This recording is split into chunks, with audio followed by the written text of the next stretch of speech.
Olá, a paz do Senhor a todos, amém? Nós estamos de volta com mais uma aula, hoje a aula de número 3 sobre missiologia. Nós vamos dar continuidade em mais uma aula, tá? Primeiramente, antes de nós iniciarmos esta aula, eu gostaria de fazer uma oração pedindo a Deus, primeiramente, a capacidade para estar ministrando, também para aqueles que estarão ouvindo esse estudo, que o Espírito Santo de Deus possa tocar em cada vida, em cada coração. Senhor Jesus, neste momento, ó Pai, me apresento diante do Senhor em oração, te agradecendo a Deus por esta oportunidade de estar ministrando mais uma aula. É um assunto abrangente, é um assunto atual para os dias de hoje, e que Teu Espírito Santo venha tocar em nossas vidas, para que possamos colocar em prática tudo aquilo que viermos aprender. Então vamos aqui dar início à lição de número 2. Hoje vamos falar sobre o pai das missões modernas. Nós vamos ver aqui a biografia, né, de um homem de Deus chamado William Carey, que fez uma obra extraordinária na Índia, 1761, 1834. Ok? Vamos lá então. Carey é influenciado pelo avivamento na Inglaterra e nos Estados Unidos. Em 1743, formam-se grupos de oração, né, nas Ilhas Britânicas, que em 1746 enviam um memorial para os Estados Unidos para entrarem num concerto de oração missionária por 7 anos. Jonathan Edwards responde positivamente e prepara um folheto, né, sobre este assunto, que em 1783 volta a ser lido nas igrejas da Inglaterra. Então, nós estamos vendo aqui este homem chamado William Carey, que ele é influenciado, né, pelo avivamento na igreja na Inglaterra, e ele promove aqui então grupos de oração nas Ilhas Britânicas, e consequentemente depois ele tem a ideia brilhante, né, de pedir oração ali para os irmãos dos Estados Unidos, firmando um concerto ali de oração durante 7 anos. O que a gente observa aqui é que a oração, ela é o combustível, certo, que move a obra missionária. Então, desde os primórdios, tá, não se faz missões sem que tenha uma vida dedicada na oração. Amém? Então, este grande homem aqui, chamado William Carey, ele é movido, né, pelo avivamento, e ele entende então que precisa fazer algo extraordinário para Deus, e antes de mais nada, ele começa a orar ao Senhor, buscar o Senhor. Então, fica aqui já de recomendação para todos nós que temos uma chamada de Deus, para todos nós que temos uma missão específica por Deus, que nós também possamos ter uma vida dedicada em oração, ok? Posteriormente, John Sutcliffe fez um apelo aos batistas, né, para interceder em favor da conversão dos pagãos, né, propondo que todas as primeiras segunda-feira do mês houvesse oração em todas as igrejas, né? Então, se percebe aí como estes homens se preocupavam, né, ou se dedicavam nessa tarefa de orar, de interceder. Então, Carey, ele converte-se aos 18 anos, né, na Inglaterra, ingressado posteriormente na Igreja Batista. Ele era sapateiro, professor aos 26 anos, foi ordenado ao ministério pastoral, um autodidata, né, leitor fluente.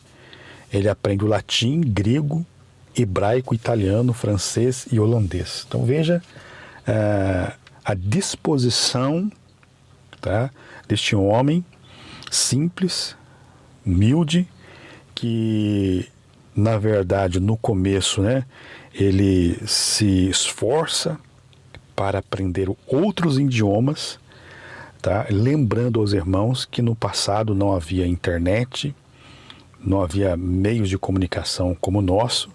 Hoje, qualquer tipo de idioma que você queira aprender a falar, muitas vezes você encontra um cursinho básico na internet gratuito. Antigamente não tinha essa facilidade. E esse homem, então, ele vai, ele estuda, ele aprende outros idiomas, né? Ele aprende o latim, o grego, né? O hebraico, que são as duas línguas aí na qual foram escritas a palavra de Deus. O Antigo Testamento é escrito em hebraico, o Novo Testamento no grego, tá? Então ele aprende esse idioma, depois o italiano, o francês e o holandês. Só para os irmãos terem uma ideia aí. A obra de Deus acontece na sua vida da seguinte forma, tá? Ao ler o livro A Última Viagem do Capitão Cook, ele sente chamado para a obra missionária com a seguinte pergunta: alguém já foi conquistar as ilhas do Capitão Cook para Jesus? Então ele tem como influência o dicionário de David Brainerd, da missão de Ali, né, pelo movimento morávio, né, e por John Elot. Então ele é impulsionado aqui quando ele lê um livro, tá, do Capitão Cook, é uma ilha, e ele faz essa pergunta: alguém já foi evangelizar ali? E consequentemente também ele já estava lendo, né, um diário de David Brainerd sobre o movimento dos morávios, tá? Então, se você nunca viu falar desse movimento dos morávios, eu quero citar aqui algumas coisas, né? Se você puder, dê uma pesquisada sobre esse assunto, você vai ver quanto esse movimento dos moravianos, né, influenciou na obra missionária. Então ele é iniciado na Alemanha no século XVIII, tá, um movimento de oração contínua de 24 horas, olha só que interessante, chamado Moravianos, né? E esse movimento, ele durou quase 100 anos, tá? E eles não oravam por aquilo que não estavam dispostos a ser resposta. Gente, isso aqui é muito interessante. Olha qual era a meta deles. Eles não oravam por aquilo que não estavam dispostos a ser a resposta. Ou seja, havia uma necessidade missionária? Havia. Então a oração deles, certo? É para que eles pudessem ser incluídos na resposta de Deus. Ok? Então, ficou claro aí? 2 jovens moravianos de 20 anos, tá, ouviram sobre uma ilha no leste da Índia cujo dono era um britânico agricultor ateu, e esse tinha tomado da floresta da África mais de 2.000 pessoas, feito delas seus escravos, tá? E essas pessoas iriam morrer, iriam viver e morrer sem nunca ter ouvido falar de Jesus Cristo. Então, esses jovens fizeram um contato com o dono da ilha e perguntaram se poderiam ir lá como missionários, né, para pregar ali para aquelas pessoas. E a resposta do dono foi imediata. Ele disse o seguinte: olha, nenhum pregador e nenhum clérigo chegaria a esta ilha para falar sobre coisas sem sentido, dizendo aqui o dono lá da ilha. Então eles voltaram a orar e fizeram uma nova proposta.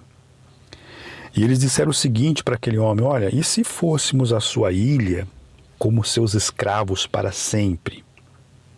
E o homem disse que aceitaria, mas não pagaria nem mesmo o transporte deles.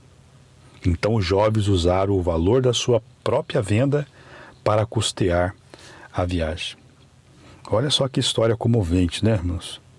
Então, no dia em que estavam no porto se despedindo do grupo de oração, de suas famílias, o choro de todos era intenso. Imagina a cena, né? Imagine se fosse o seu filho, se fosse um ente querido seu que tomasse essa iniciativa e você agora está lá no porto, né, vendo o seu ente querendo ir embora para uma obra missionária com um forte tendência de nunca mais vê-los, né? Então era isso que estava acontecendo aqui nesse momento. Então as famílias ali chorando, o choro era intenso, pois sabiam que nunca mais veriam aqueles irmãos tão queridos. Então quando o navio tomou certa distância, eles dois se abraçaram e gritaram, tá, suas últimas palavras que foram ouvidas, né? Dizendo o seguinte, que o cordeiro que foi imolado receba a recompensa do seu sofrimento. Ok?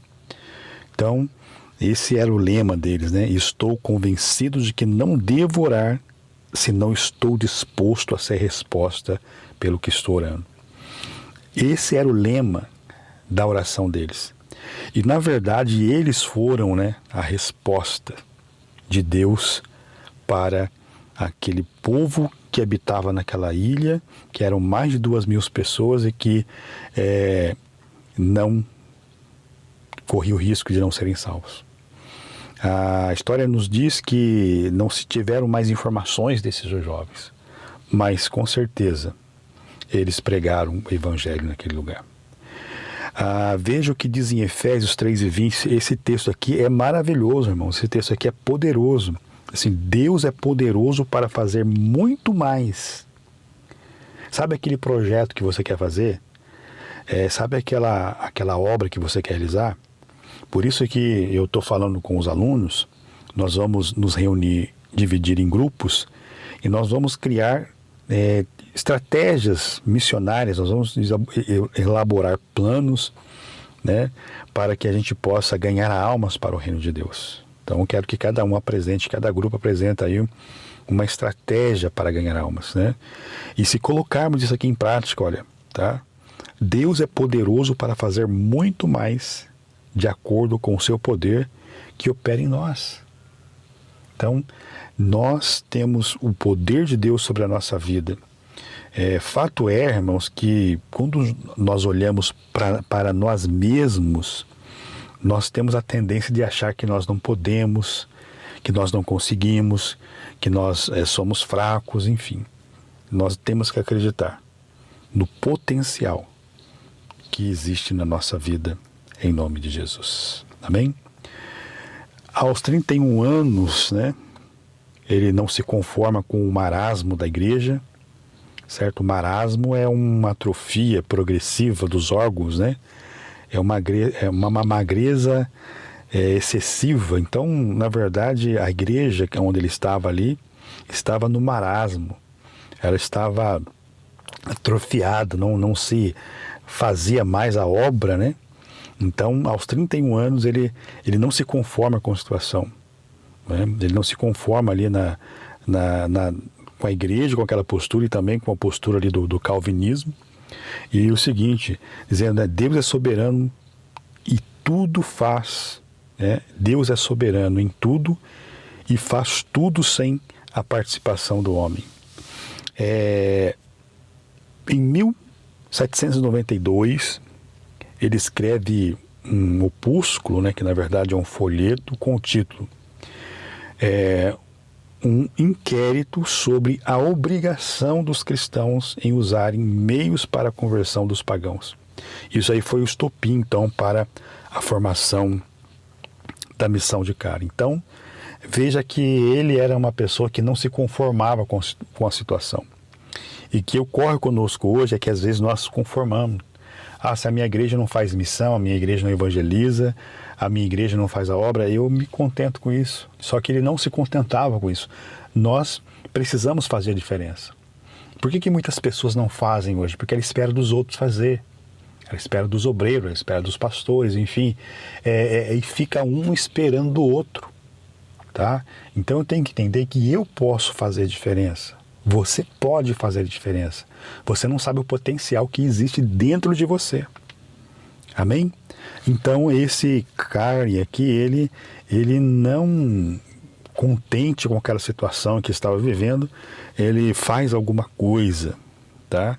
Então ele elabora aqui um folheto com uma escrita, né? Obrigando aí os cristãos a usarem meios para a conversão dos pagãos. A própria Bíblia Sagrada já nos dá essa ordem, né, irmãos? É que nós nos acomodamos mesmo, ok? Mas que você que esteja ouvindo esse estudo possa despertar em você um desejo missionário. Que volte a arder dentro de você essa chama, tá? Pelas almas perdidas. Quantas pessoas estão morrendo sem salvação? Há uma estatística que diz que a cada 3 segundos morre uma pessoa no planeta Terra. Sabe se ela se salva ou não?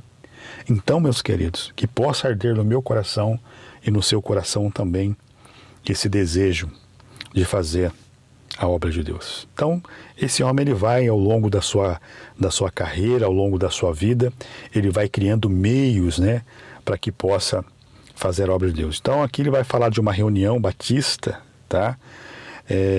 Dentro de uma convenção ali, ele faz uma proposta para a formação de uma missão, certo? Objetivando o envio de missionários, sendo advertido pelo presidente da reunião o seguinte, olha. Então ele pega essa reunião ministerial, ele apresenta um projeto missionário, agora de preparar pessoas para enviar para a obra, e o presidente da reunião diz para ele o seguinte, jovem, assenta-se. Ele diz assim, olha, quando Deus quiser converter os pagãos, ele fará sem a sua ajuda ou a minha. Ou seja, esse líder aqui desse ministério aqui, dessa convenção, ele joga um balde de água fria na cabeça do, né, eu estou aqui conjecturando aqui, né, ele desanima, ele tenta desanimar o William Carey, né, com essa palavra. Mas ele não desanima, ele não para por aí. Em 30 de maio de 1792, eles reúnem-se novamente no mesmo local aqui, agora numa sede administrativa, como se fosse uma convenção ali. Então, onde Carey ele tem a oportunidade de pregar sobre Isaías 54, versículo 2 e 3, certo? Que vai dizer o seguinte, né? Amplia as suas tendas, firma bem as suas estacas. Então, num contexto missionário, fazendo um famoso desafio, espere grandes coisas de Deus e intente grandes coisas para Deus. Então, nós percebemos que esse homem aqui, ele tinha uma visão missionária, só que ele pensava grande. A visão desse homem aqui era uma visão ampla, tá? E então, ele, nessa segunda convenção, ele faz diferente, ele traz uma palavra bíblica, porque a palavra de Deus tem poder, né, irmão? A palavra de Deus, ela é poderosa.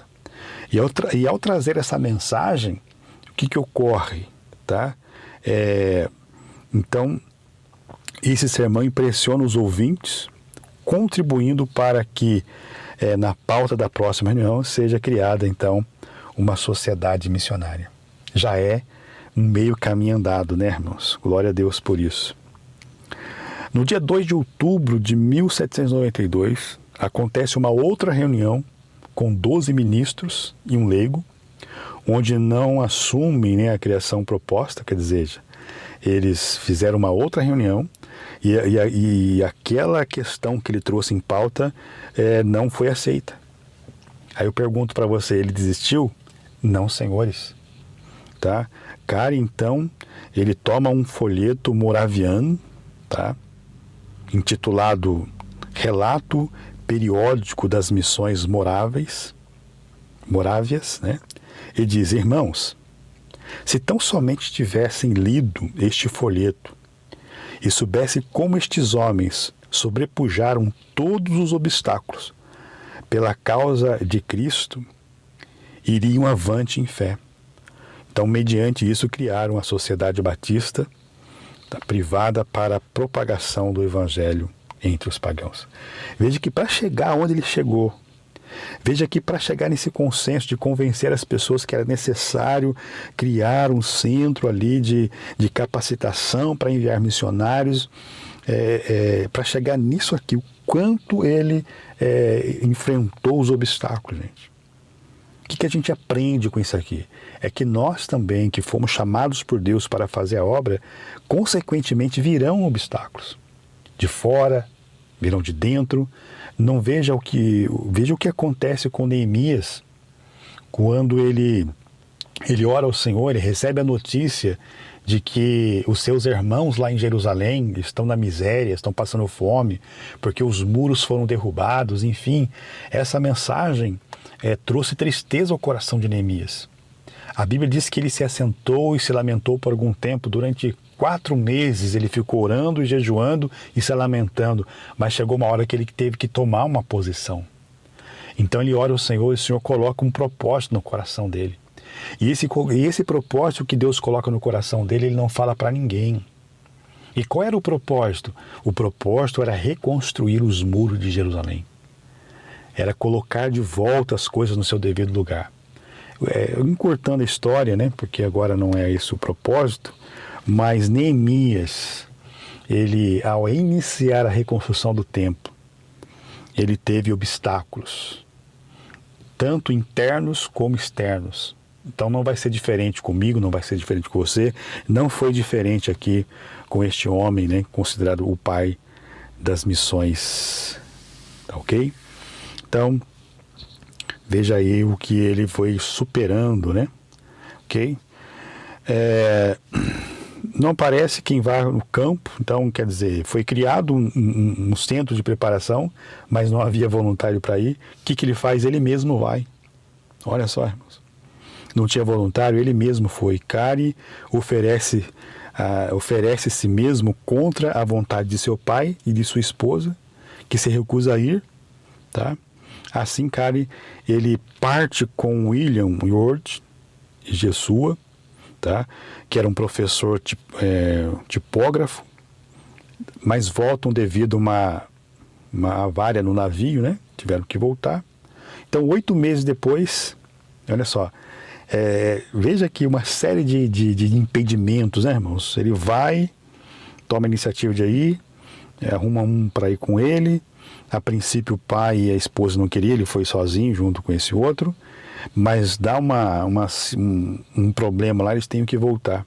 E só vai retornar agora 8 meses depois, 13 de junho de 1793, parte com os 2 colegas, né, e esposa e filhos, para a Índia. Então, depois de 8 meses agora, então ele vai, tá, com esses 2 colegas que já estavam com ele, e os filhos para a Índia, né? Então ele vai rumo à obra que Deus havia colocado no coração dele. Lá estuda, né, e é contratado na Universidade de Sirampoli, como professor de Bengali. Professor de Bengali, esse é também conhecido como Bengla e Bengali. Na verdade, é uma língua indo-ariana, né, falada pelas populações de Bangladesh e pelo estado indiano vizinho de Bangla, ok? Então veja que esse homem aqui era um homem estudado, né, irmãos? Ele traduz a Bíblia, né, ou parte dela, em 35 idiomas e dialetos e algumas literaturas cristãs e 42 idiomas. Meu Deus do céu! Então, se não bastasse só o fato de ir e pregar, ele trabalha também como tradutor de línguas, tá? Que, na verdade, é um outro desafio, irmãos. Já é um desafio você encontrar pessoas que querem ir à obra missionária. O outro desafio é encontrar pessoas capacitadas que queiram se doar da sua sabedoria para interpretar a língua, né? Interpretar a Bíblia na linguagem daquele povo a qual está destinado aí. Então, obra maravilhosa. Então, a prática Ocorre lá na Índia, né, ele encontra com uma situação, a prática do sutibi. Na verdade é um sepultamento da viúva junto ao marido falecido, tá? Era um ritual que havia lá nesse lugar. Isso deixa ele meio escandalizado, né? Que na verdade a tradição hindu do Sati exige, isso era bem antigo, tá, irmãos? Hoje não se pratica mais isso lá, tá, ok? Mas nessa época se praticava.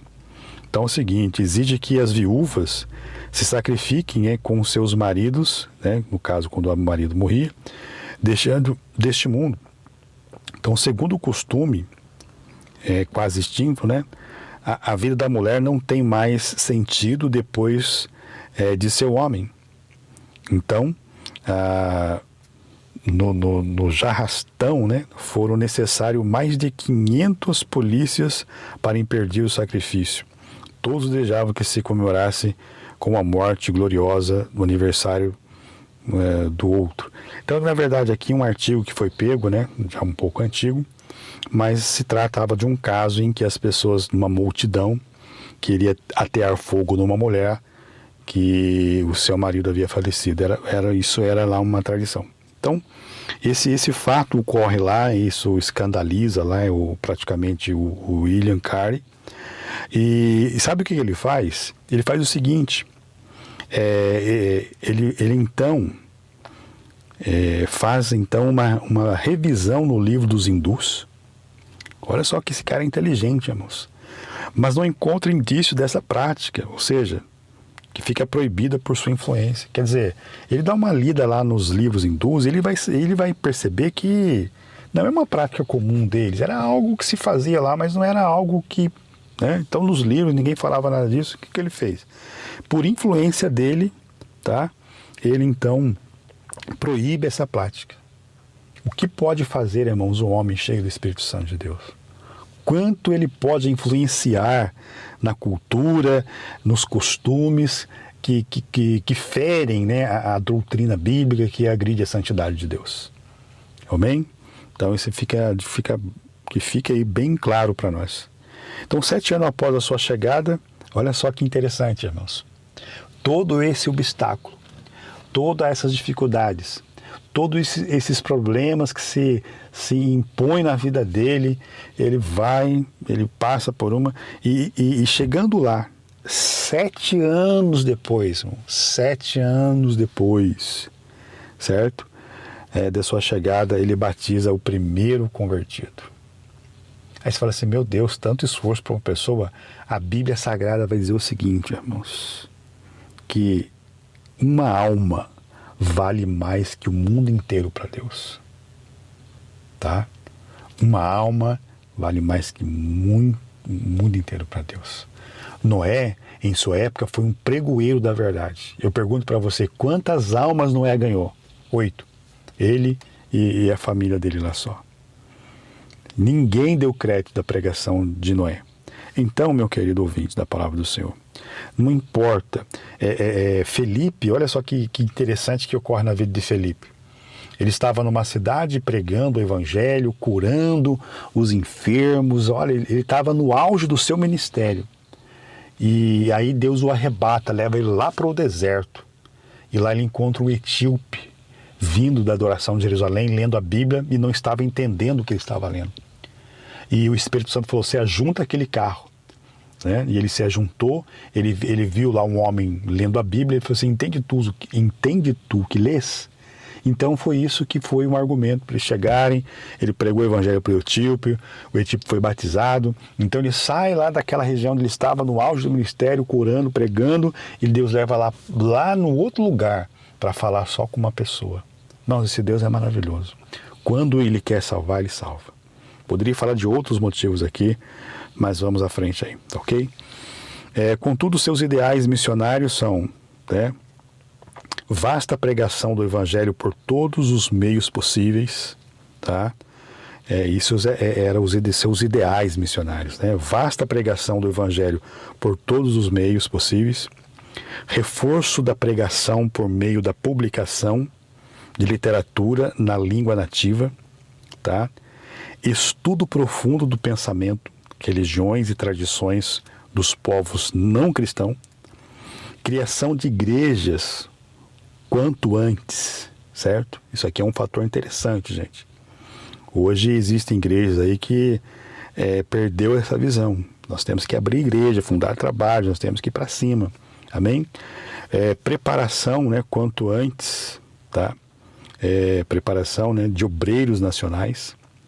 Então esta missão se tornou a primeira de outras agências missionárias, né? Carli morreu em 9 de junho de 1834. Então está aqui a biografia desse grande homem, tá?